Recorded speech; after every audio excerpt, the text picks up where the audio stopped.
Welcome to Passionate World Talk Radio. Educate, enlighten, entertain. This show does not provide medical advice. If you're having a medical emergency, please call 911. Anything you hear here should be discussed with your primary health care provider. Hello, and welcome to Everyone Dies, the radio show produced by Passionate World Talk Radio, whose goal it is to educate, enlighten, and entertain. I'm Marianne Mazzo, and for the next 30 minutes, I am your host. Today we're going to be talking about resilience, especially in the face of, advanced cancer, people with advanced cancer, incurable illness, and how we work that through with our families, our parents, people that we love, how those decisions get made. And so our guest today is Connie Baker. And Connie Baker is the author of Stay On, which is, the subtitle is Building Resilience and Thrive While Facing Cancer. So Connie, welcome to our show. Thank you, Marianne. It's great to be with you. So, Connie, God, we've known each other for, going on almost 20 years through a variety of different connections over time. And most recently, I don't know how we started chatting, but your dad has been diagnosed with cancer. And we had some discussions about, so what's going to happen next? Do you want to tell that story? Sure, I'd be happy to. So my dad has several issues going on with his health, but he's overall very strong, vibrant, loving, has a great community. But he was diagnosed with an aggressive form of prostate cancer, and it's just been an interesting process as we've gone along. We're really blessed in our family because we have there's 4 children. 3 of us are in the metro area, and we all get along well. We do different things. We don't always agree, but we have a lot of love and good communication. And above all, we want the very best for our parents. So in the process of being available to my dad, we would frequently go before COVID with all the family members, and somebody would be taking notes to the appointments with his doctor and really doing our best to communicate about what was happening with the extended family. So I would usually be the scribe, and I would write down what we learned in the appointments and then share that with the larger family. Mm-hmm. And it was one thing that we did that I talk about in Stay On is we created a notebook that was very helpful that that has different sections for, medical information or articles or emails from people or just whatever you might need to grab to keep an organized approach with the care that's involved. Because for my dad, there were a lot of doctors involved, like an endocrinologist and others. So that often complicates the story just a little bit. Mm-hmm. But then what we discovered is as things progressed, he did well, but he had some side effects from the medications, and then at one point discovered that his cancer had spread quite a bit to the bones, and then there was discussion about how much further treatment to have, and that's where you and I began talking, and that's when we start talking about quality of life and mm-hmm. what are the side effects of the medications and how effective are the medications, what are they going to do for him, and is it worth the side effects? And ultimately it took there was some dancing that goes on, and that I think is often what happens with family dynamics. There'll be some who really want to go for the treatment and some who are saying, I don't know if the treatment is the best thing. And also, of course, incorporating what Dad and Mom wanted to do. That was most essential. And I find just in my own experience, having had cancer myself and then working with other people with cancer, is that when cancer patients defer judgment to their family members or other people without having a voice in it, they have less peace, it seems to me, and less contentment with the outcome. Because now, wait none a minute. of us explain that. What? Explain that more to me, because I don't quite get what you mean. Okay. So what I mean is, I feel like patients need to have a voice in their care. Ah, okay. And so sometimes I have people in my life who have delegated the decision-making to other people, but then when they got to a point where they wanted to be a part of the decision-making, they resented other people making decisions without them being a part of it. And so I think to the extent that they are able, if they're too sick or if they are not able to help make decisions, and that's one thing, but to usurp somebody's personal power in that moment, I think that's kind of a perilous decision. Mm-hmm. I encourage as much communication as possible, and we really did that. And it takes patience for some people, and sometimes you just have to wait. And I think that's where the resilience comes in. And when I talk about resilience, one of the things that what I mean is, resilience is our ability to bounce back after something happens. And when you're dealing with a health challenge, that resilience issue happens. That opportunity to show resilience may happen every day. Mm-hmm. And so building resilience in your life is critical, and I do that through a simple technique that I learned through HeartMath. I don't know if you're familiar with HeartMath, but it's a... I am, but I don't think our listeners are, so if you don't mind explaining that. Okay, so it is a system of techniques and tools that we use to help people learn to self-regulate their response to stress. And as we practice these simple breathing techniques and do that on a regular basis, it really changes the way our brain works, and we're able to not react to situations, but self-regulate our stress response. Mm-hmm. And it happens, these techniques are so simple that you think nothing is happening. And that was my experience when I learned about it 10 years ago.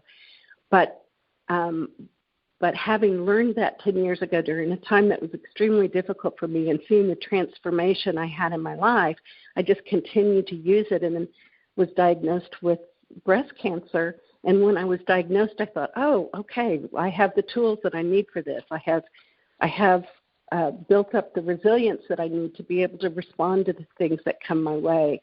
And that has been my experience. The same is true when I deal with my as we work as a family to help our parents, with resilience, we can just be good listeners and respond and have ideas that will be best for everyone. Now, was your dad willing to have those conversations with you guys? Yes, he was willing to. Yeah, he was very willing to talk. In fact, he was very engaged in the process. Now, did you find that the oncologists or any of the oncology specialists were kind of pushing him or the family toward treatment, or how was that approached? Yes, there wasn't a lot of treatment at first besides a shot to decrease his testosterone, and he had some radiation. Mm-hmm. And so those things went well. He had already had some of the cancer had gone to his bones, so that's what they were radiating as well as the prostate. And then at one point we weren't getting all the information we felt like we wanted, and I think I know, and you helped me a lot with this. I wanted to understand where the cancer was. We knew it had spread, but we didn't know to what extent, and I thought that would be helpful information to know, and you said basically why. And that was really a helpful thing for me to hear, because for me, I thought, well, if I know it's in his bones, then we can be careful that he doesn't fall. But, let's just be careful he doesn't fall. Right? So exactly right. I mean, it really just made a ton of sense. Plus, when they're older, having to drive a ways and need several people to go with you to make these appointments, it's very difficult. Mm-hmm.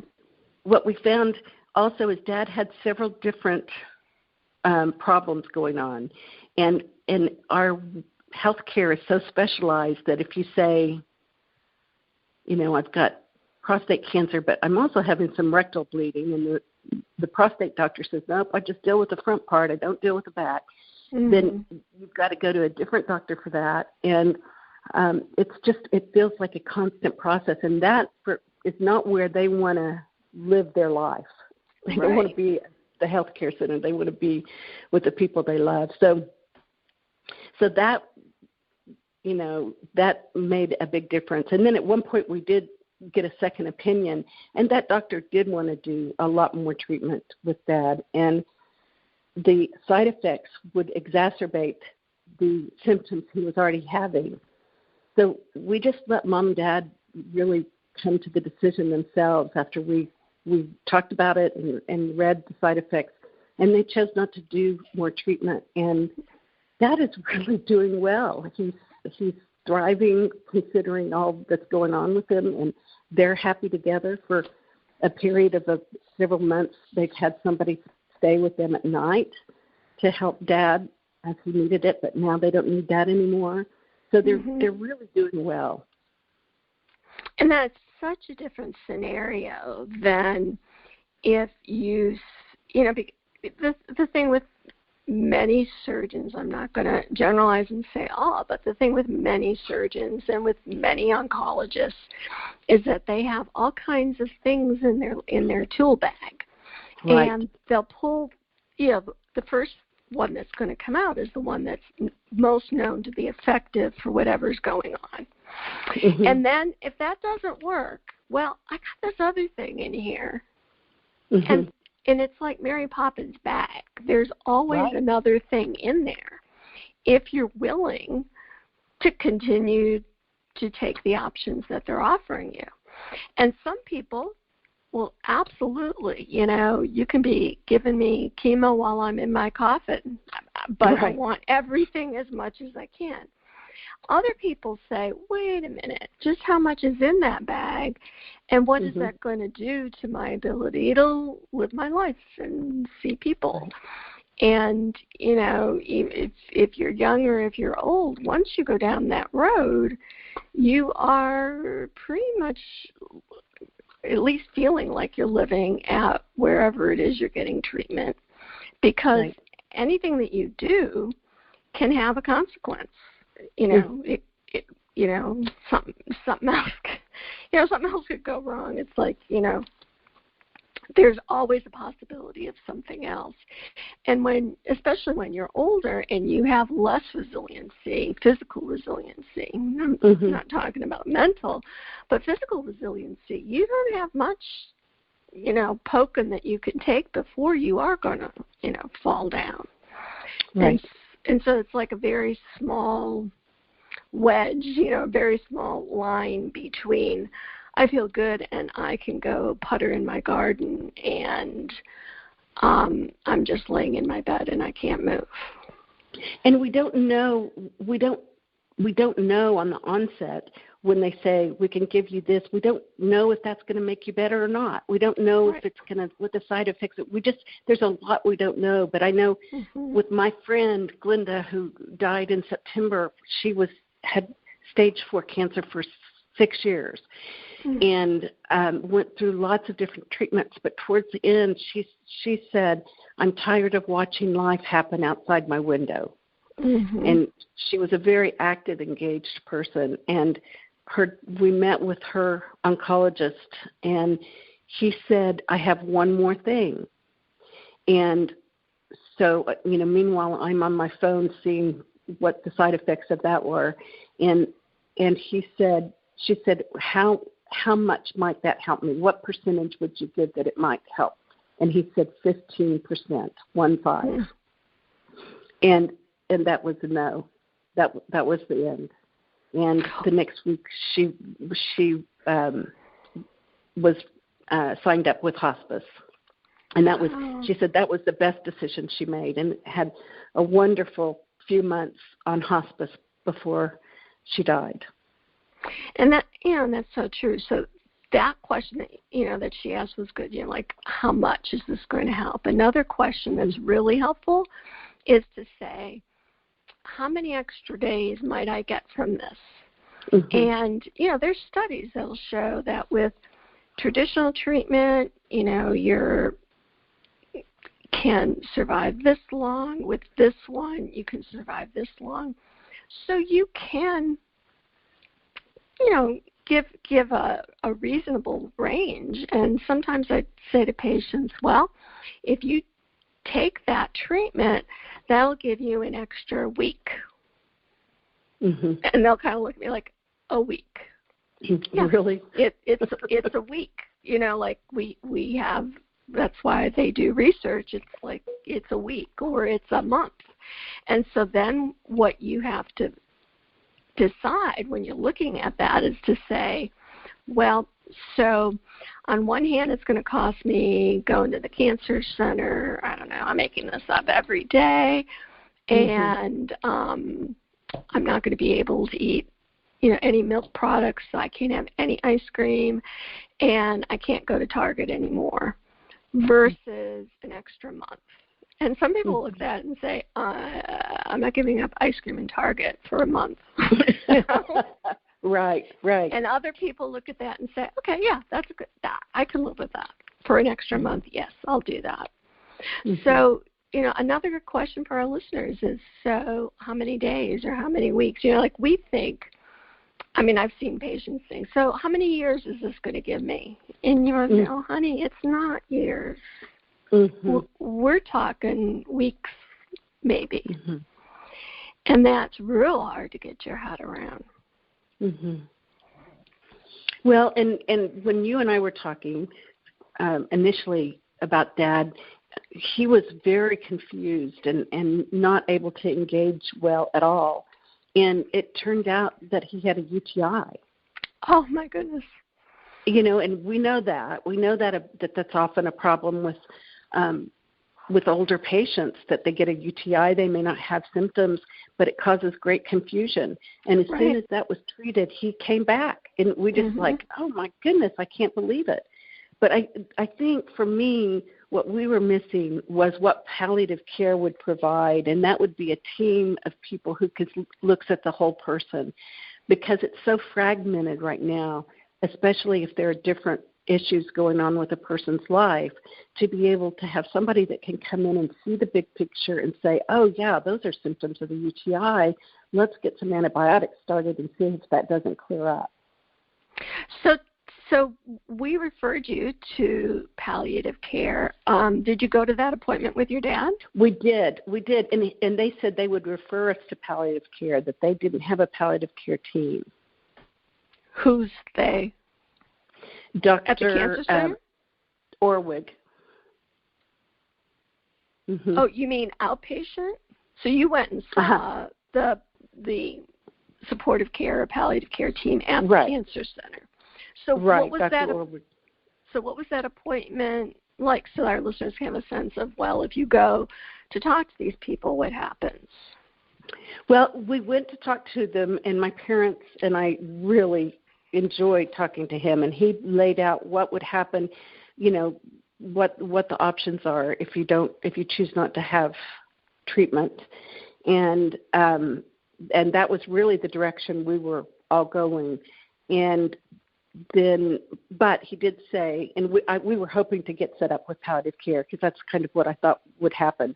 But he said that we would talk to the social worker who could refer us to a palliative care team. So you mean outpatient? Is what you're saying? Yeah, because Dad was not inpatient. Yeah. Right. So the other option, just for our listeners, is that we think, well, I don't want any of that hospice stuff, but I'll do palliative care. And a lot of, when I worked in hospice, Connie, it was the same team. So we had people who said, what did we call it? We called it transitional care. So people who said, I don't want that hospice, so we would admit them to transitional care, which was really, home care, but it was by the hospice nurses. And then over time we could chat with them about, so why is it that you don't want hospice care? What is it, just the name that you don't like? Or they'd have trouble getting their medications, and we could say to them, well, if you were on the hospice benefit, hospice would pay for all of those medicines and deliver them. So we would, have to do like some teaching with people, because the word hospice was one where people said, I don't know, hospice is where people die. It's like, well, and then you'd have to have the conversation. Well, this is pretty, very, very serious illness that you do have. So, one thing, in terms of for your dad or for any of our listeners thinking about it, you don't have to have an outpatient palliative care team. You could say, can I have a hospice referral? And, the criteria is that there's a less than 6-month prognosis. Thing is, nobody really knows that. I mean, it's a very old criteria. And, and with your dad, he could have a year, or he could fall and break something and have far less. But we don't know. So, you can get all of the same benefits that you would get from palliative, like an outpatient palliative program, in a hospice program, plus more, because they pay for the medicine and they deliver any kind of goods that you need. The nurse comes right to the house. So there's a lot of benefits from electing that hospice benefit. And if you last, I don't want to put it that way, but if, you go past the 6 months, nobody says, oh, you're out of here. It's like, hey, great, good for you. They just recertify you for another 6 months. So, and it's such a wonderful hospice program. Care is palliative care. Absolutely. So it just makes perfect. It's a word thing, and people. It was hard for people, and around us to take. I was ready for hospice care long before anybody else, and they're still not doing that. But the reason that I thought it would be helpful was for that. Exactly. They would not have to go to all these appointments. There would be people that could come to them and not spend the night, just stay with them and make assessments and be able to make recommendations and deliver medications. Yeah. And I'll tell you, given how the environment is in terms of if he is on opioids or needs opioids, there's a major thing with my patients when I was working in supportive care would be like, I live out in a rural area and you ordered me, 2 a day, Oxy or whatever, which is 60 pills a month, but they only had 24. And if I get those 24, they're going to void the rest of my prescription.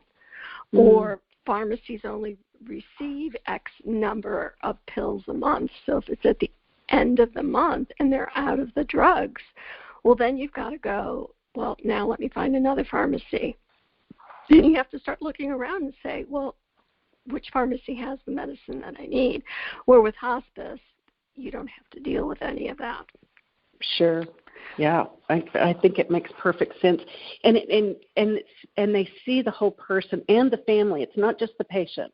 Right. So the value is, like I said with Glenda, when she made the decision to go on, she was still active. We were going out to lunch, we were spending a lot of time together, but she had that support she needed, and it was perfect until the end. It was exactly what was right for her.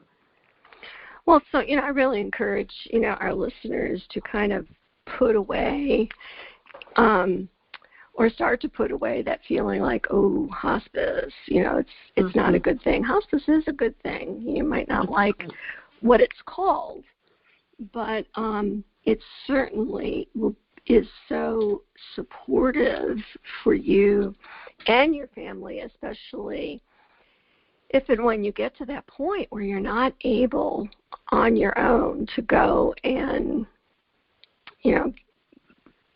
get to the doctor and do a whole lot of appointments. And then you're paying, a copay or whatever for every one of those.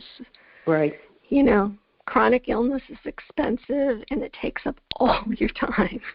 Right.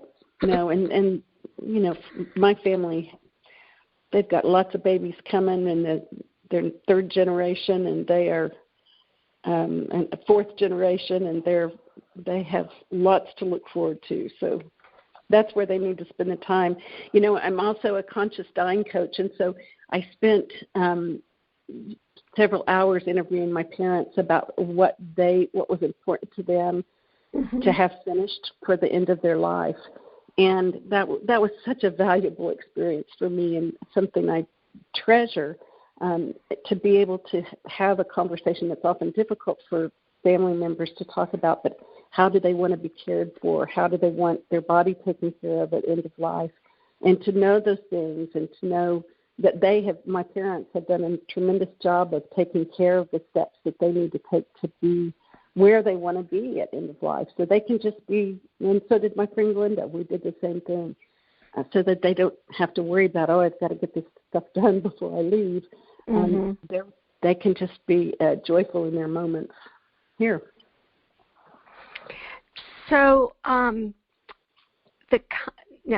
what was the term that you just used? Conscious dying? Conscious dying, yes. It's a conscious dying. So can you talk a little bit about that?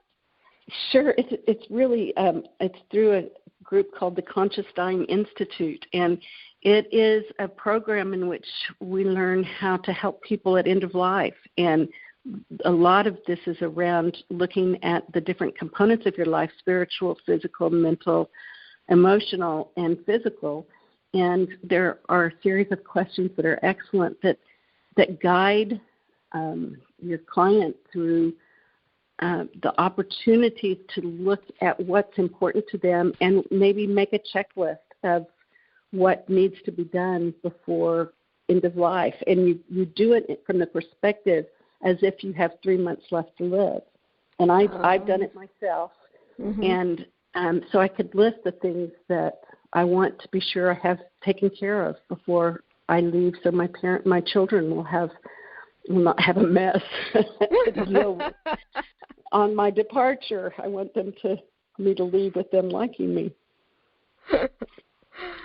I recently moved out of the house that, I'd raised the kids in, and I was like going through things, and I thought, if I keep all this crap, the kids are really going to be mad at me, because, it's like, you know how that is? It's like, I know why I saved it, but I thought, will this mean anything to them? And even things I thought that would mean something to them didn't mean anything to them. And I think that we need to, our generation needs to start thinking about that. It's like, how much crap, and I mean that in the most loving way, do you want to leave behind for other people to, to sift through? Yeah. Yes, and my parents are models for that. They've done such a great job, and all of their papers are in order in a file, and we all know where it is. And they have done a super job of preparing, and they're my models for that. They truly are. Wow. Yeah. Well, there is a book that I knew about, Marianne, that I thought I'd share with your listeners. Yeah. I love the title. It's I'll Be Right There. It's a guidebook for adults caring for their aging parents, and it is a huge manual of everything you would need to know for caring for aging parents. A lot of us get to that point without having a manual and not knowing exactly what to do. So it's a great title, I'll Be Right There, by Fern Pessin, Pessin, and I highly recommend it. Great. I'll put that in the resources along with your interview. Okay. And Connie Bakers also are on our board of directors at Everyone Dies, so I'll make that disclosure. And so we appreciate everything that you do to help us in terms of our work here at Everyone Dies. And I'm so glad that you took time out of your day to talk with us about these issues. And I'm so glad Dad is doing well. Thank you. He is doing well, and I always enjoy talking with you, Marianne. Thank you.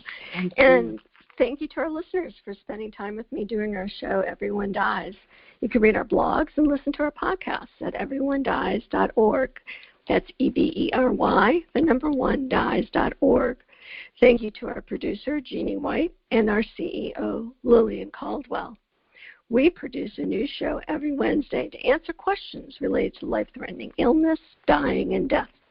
Remember, you can listen to Passionate World Talk Radio on Spreaker and our shows wherever you listen to podcasts.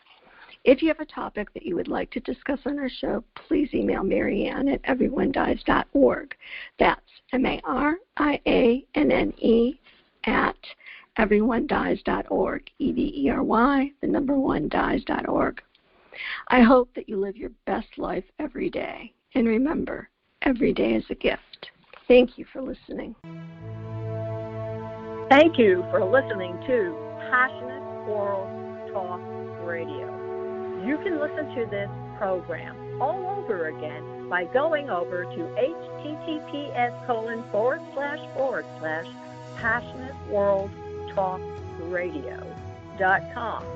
You can also hear it on Spotify, Spreaker, Amazon ALEXA, AMFM247.com every Tuesday evening between 8 and 9 p.m. YouTube, Facebook, Facebook Live, LinkedIn, and all the other podcast directories one can find on the Internet.